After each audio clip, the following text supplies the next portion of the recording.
Demand చేస్తున్నాను. ప్రతి సచివాలయంలో జగన్మోహన్ రెడ్డి గారి ప్రభుత్వంలో నవశకం అనేటువంటి వెబ్ పోర్టల్ ఉంది, వెబ్సైట్ ఉంది.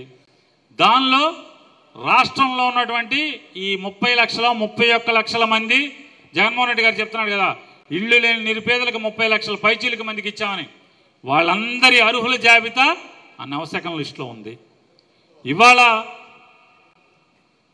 కేంద్రీయ విద్యాలయం ఎదుర్కొండా ఉన్నటువంటి శ్మశానంలో నువ్వు మోసం చేసి ఓట్లు వేయించుకుని ఇల్లు తిరిగి పట్టా ఇస్తానని చెప్పి మోసం చేసి 5 ఏళ్ళు పబ్బం గడుపుకుని వెళ్ళిపోతే 2019 తర్వాత దాన్ని ల్యాండ్ కన్వర్షన్ చేసి కౌన్సిల్ తీర్మానం చేసి మా పిన్ని తీర్మానం చేసింది.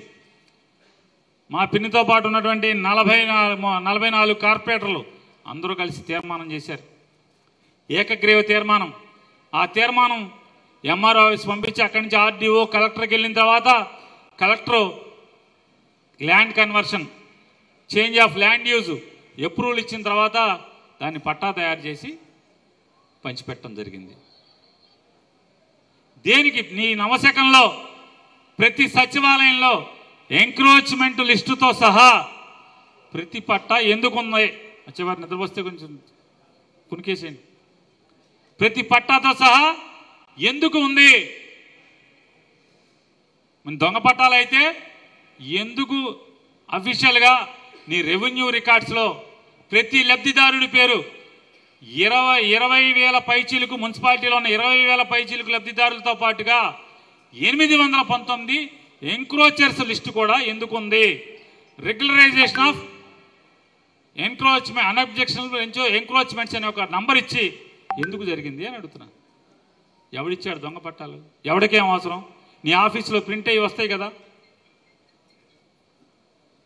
నీ ఆఫీసులో ప్రింట్ అయ్యి వచ్చి వాళ్ళే కదా ఇచ్చింది. ఇవాళ ఎంత కిరాతకంగా రాస్తాడంటే రామోజీరావు గారి కొడుకు కిట్టు పంచిపెట్టా అంట, కిట్టు కూడా ముద్దాయిగా చేయాలంట. పంచిందంతా మిగిలిపోయినాయని వాలంటీర్లు తీసుకెళ్ళి పంచారు. ఎంఆర్ ఆఫీసులో ఎన్నికల కోడ్ వచ్చే ముందు రిజిస్ట్రేషన్ స్టార్ట్ చేశారు. మీకు గుర్తుంటే ఎవరైనా గుర్తులేదో లేదో. రిజిస్ట్రేషన్ ఆఫ్ అంటే ఎందుకు? 10 సంవత్సరాలు అనుభవించిన తర్వాత నువ్వేవో దాన్ని అన్యాక్రాంతం చేయకుండా ఉంటే నీ సొంత ఆస్తి అవుతుంది అనే అగ్రిమెంట్ రిజిస్ట్రేషన్ కోసం అన్ని పట్టాలు రిజిస్టర్ ఆఫీస్కి వెళ్ళినాయి. ఈ 19,000 పట్టాలు కూడా రిజిస్టర్ ఆఫీస్కి పంపించారు. ఎంఆర్ ఆఫీస్ పంపిస్తే ఎంఆర్ఓ రిజిస్ట్రారు కలిసి చేసినట్టున్నారు. అది కదా ఎలక్షన్ ముందు జరిగింది. ఎలక్షన్ కోడ్ వచ్చే ముందు అడావుడిగా ప్రభుత్వం రిజిస్ట్రేషన్ కదా చేసింది. అందరికి గుర్తే కదా, తెలియంది ఎవడికి? దాన్ని శివరామకృష్ణ గాడని చెప్పని ఒక ఆర్డీఓ ఆఫీసులో పనిచేసేటువంటి అత్యంత లంచగొండి ఒకడు ఉన్నాడు, భయంకరమైన లంచగొండి. అప్పుడున్న అధికారులకు చెప్పా, ఈడే మీకు లంచాలు అలవాటు చేసి మీకు గోతులు తీస్తున్నాడని అప్పుడున్న ఆర్డీఓ కూడా చెప్పాను. వాడు తప్పుడు సమాచారం ఇళ్ళకిచ్చి వీళ్ళని రెచ్చగొట్టి పంపించి ఆఫీసుల దగ్గర ధర్నా చేసి తప్పుడు వార్తల్ని ఈనాడు జ్యోతిలో రాయించి ఆడుప్పుడు కొల్లు రవీంద్ర పంచన చేరి లంచాలు బ్రోకరేజ్ చేసాడు. ఎవడే అంటే ఆ శివరామకృష్ణ గాడే ఇవాళ ఆర్డీఓ ఆఫీసులో పనిచేసి వచ్చినటువంటి. వాళ్ళ తరపున లంచాలు తిని ఏజెంట్గా పనిచేసి కొల్లు రవీంద్ర తరపున లంచాలు తిని నెలవారీ డబ్బులు తీసుకుని లంచగొండిగా ఏజెంట్గా పనిచేసిన ఆడే ఇవాళ శివరామకృష్ణ గాడే మంత్రి దగ్గర బ్రోకర్గా పనిచేస్తున్నాడు కొల్లు రవీంద్ర దగ్గర. ఇతను పరాకాష్ట మీకు చెప్తాను. మీరు ఏ కార్యకర్తనన్నా వీణ తీగ లేదా గిటార్ తీగని తిగ్గుమరి ఇట్లా మోగితే ఎట్లా మోగుతో నువ్వు ఏ టీడీపీ నాయకుడిని కార్యకర్తని ఇట్లా అన్నదాలు పుంకాలుగా ఈ కొల్లు రవీంద్ర అవినీతి భాగవతం అంతా కూడా బయట పెడుతున్నారు. ప్రతి ఒక్కడు ఆడియడం లేదు. నీకు వాళ్ళ గతి అంటే చెప్తున్నాను. మున్సిపాలిటీలో 70 లక్షలకి ఒక పెద్ద నాయకుడుగా పోజు కొడుతుంటాడు, మన రోజు బూతులు తిడతా ఉంటాడు. మున్సిపాలిటీలో పెద్ద పదవి కూడా ఎలగబెట్టాడు. అతను వర్క్ తీసుకున్నాడు.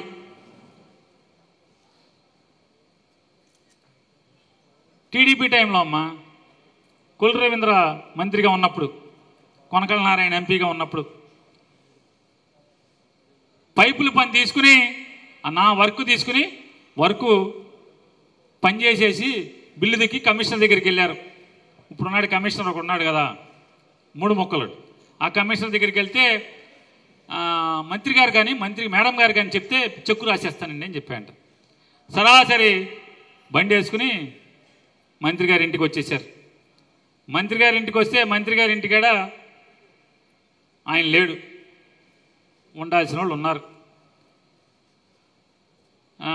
ఏమండి ఇట్లా మీరు చెప్తే చెక్ రాస్తా అంటున్నాడు కమిషనర్ అని చెప్పారు. ఓకే అలాగే ఫోన్ చేస్తానని ఉన్నోళ్ళు లోపలికి వెళ్ళారు. వెంటనే మన బోకర్ శివరామకృష్ణ గారు వచ్చాడు బయటికి. ఈయనేమనుకున్నాడు, నేను అసలు ఎప్పటి నుంచో అసలు మామూలుగా కొల్లు రవీంద్ర రాకముందు నుంచి నేను జెండా మోస్తున్నాను, సేవలు చేస్తున్నాను, నాకు అసలు ఎదురు ఉండదని ఈయన అనుకున్నాడు.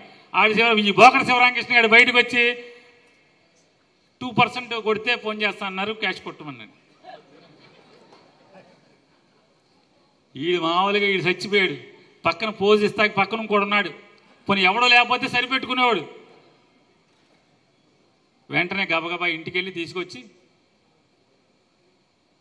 ఆ 2% ₹1,00,000 ఇచ్చి ఫోన్ కొట్టించుకుని చెక్కు తీసుకున్నారు. ఇంతకన్నా దౌర్భాగ్యం రాజకీయాల్లో ఏ కార్యకర్త కన్నా వస్తుందా చెప్పండి మీరు? ఇవాళ ఇంత పచ్చి దగా అవినీతి ఎవడన్నా చేస్తాడా? చూడండి, మామూలుగా అసలు పట్టపగ్గాలు లేవు, వాయు వరుసలు లేవు, ఎవడో తెలియదు. ఈయన చెప్తాడు పోర్టు తెచ్చింది మనం, 5 ఏళ్ళు మొత్తం 33,000 ఎకరాలు లాక్కుంటాకి చూశారు తప్పితే. మార్చి 7వ తారీఖున శంకుస్థాపన చేశారు. మార్చి 7, మార్చి 18 కోడ్ వచ్చింది. మార్చి 7వ తారీఖున శంకుస్థాపన చేస్తే దానికి లోన్లు శాంక్షన్ లేదు, పర్మిషన్లు లేవు, పర్యావరణ అనుమతులు లేవు.